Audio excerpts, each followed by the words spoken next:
Samajwadi party के दफ्तर के बाहर अलग अलग होर्डिंगें लगती रहती हैं। रहा सवाल दिल्ली जाने का, तो हर नेता का सपना होता है कि हम सीएम बन गए तो पीएम बने।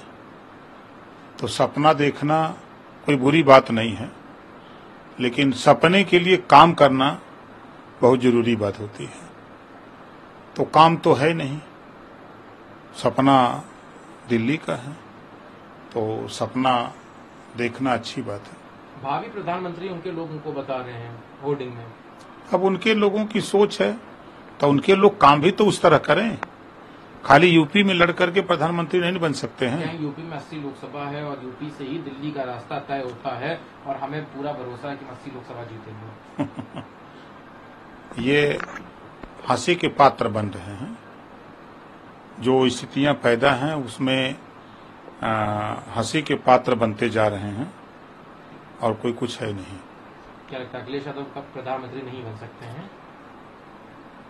राजनीति में कुछ कहा नहीं जा सकता है, लेकिन अभी माननीय नरेंद्र मोदी जी के सामने और माननीय योगी जी के काम के, दोनों लोगों के जो गरीबों के उत्थान की योजनाएं हैं, उस योजना और गरीबों के काम जो हैं उसके सामने ही पूरा विपक्ष फेल है, तो कैसे हम मान लें?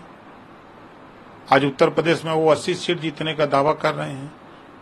यहां तो ओम प्रकाश राजभर साथ हैं, संजय निषाद जी साथ हैं, अनुप्रिया पटेल जी साथ हैं और भारतीय जनता पार्टी। और समाजवादी पार्टी के साथ कौन है? कोई नहीं है। जो लोग हैं भी वो एक वोट दिलाने की हैसियत नहीं यूपी में रखते हैं। गठबंधन के भी हिस्सा है और गठबंधन में क्या लगता है कि बाकी लोग इनकी इस बात से मानेंगे कि बीते दिनों गठबंधन में भी काफी उठापटक देखी गई थी। देखिए, जो गठबंधन विपक्षी है, विपक्षी गठबंधन में अलग अलग स्टेटों में अपना अलग अलग नेताओं का प्रभाव है, वो पूरे देश में प्रभाव नहीं है। इस नाते उस गठबंधन में कोई दम नहीं है। सर, अभी देखा गया कि आजम खान को सजा हुई, सजा होने के बाद फिर जेल बदल दिए गए। इनकाउंटर का डर उन्होंने बताया। पहले जब आजम खान जेल में बंद थे, तब आप जब समाजवादी पार्टी के साथ 2022 का चुनाव लड़ रहे थे, तो आपने भी उनके लिए आवाज उठाई थी, आप मिलने के लिए भी जाने वाले थे। अभी आपका क्या रुख है उनकी सजा पर? देखिए, अदालत का फैसला है, उसको सब लोग मानते हैं, हम भी मानते हैं। और रही बात जहां जेल बदलने की, तो सुरक्षा के दृष्टि से जेल में तब्दीली होती रहती है। इनकाउंटर का डर उन्होंने बताया। ऐसा कुछ नहीं है, वो निर्भीक होकर के रहे, ऐसा कुछ नहीं है। निर्भीक होकर जेल में रहे?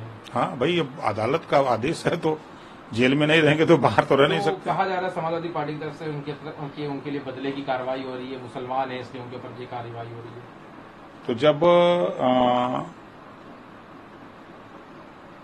जन्मतिथि बदली कब गई? समाजवादी पार्टी की सरकार में ही ना जन्मतिथि बदली गई। उस समय ये नहीं सोचा गया कि आगे हो सकता है कभी कोई जांच बैठ गई, जांच हो गई, तो जांच में रिजल्ट क्या आएगा? वो मुसलमान वाला एंगल दे रहे हैं कि नहीं, वो गलत है। वो इस बयान को गलत बोल रहे हैं। वो सिर्फ मुसलमानों का वोट लेने के लिए बोल रहे हैं कि मुसलमान का वोट हमसे छिटके न बिटके न, इसके लिए बोल रहे हैं।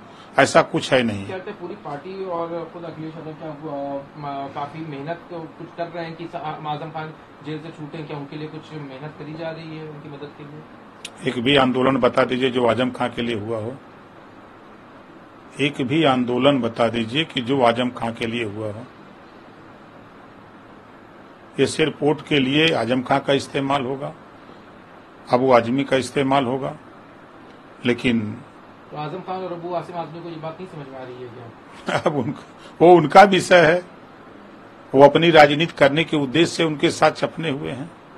एक आखिरी सवाल है, अभी जिस तरह से बीते दिनों मदरसों की जांच हुई थी, अब इंटरनेशनल फंडिंग को लेके और जो बाहर फंडिंग्स आ रही है उसको लेके एटीएस पूरी जांच करेगी पूरे मामले की, एसआईटी भी गठित कर दी गई है। देखिए, एटीएस मदरसे की नहीं, जहां भी उसको शक हो रहा है कि विदेशी फंड यहाँ आकर के उपयोग हो रहे हैं, तो उस पर हर जगह जांच हो रही है। विशेष करके जो मदरसों की रिपोर्ट थी उसके ऊपर आधार पर मदरसों की करी जा रही है। नहीं, ऐसा कुछ नहीं है। पूरी कमेटी गठित कर दी गई। नहीं, कमेटी तो हर जहां भी जुगाड़ आ रहा है वहां जगह कमेटी गठित हो रही है। हर जगह जहां भी जानकारी हो रही है, तमाम जो आतंकवादी संगठन है उसकी भी जांच हो रही है। उस पे भी कमेटी गठित भी है कि इसकी जांच करो, पैसे आ रहे हैं कि नहीं आ रहे हैं। अभी बैंकों को आपने देखा, मदरसों में कुछ ऐसा है कि जिसकी अब वो जांच का विषय है, जांच में आएगा। हम थोड़ा देख रहे हैं वहाँ हमारे पास ट्रांसफर के लिए जो विदेश से पैसा आता है हम थोड़ा देते लेते हैं।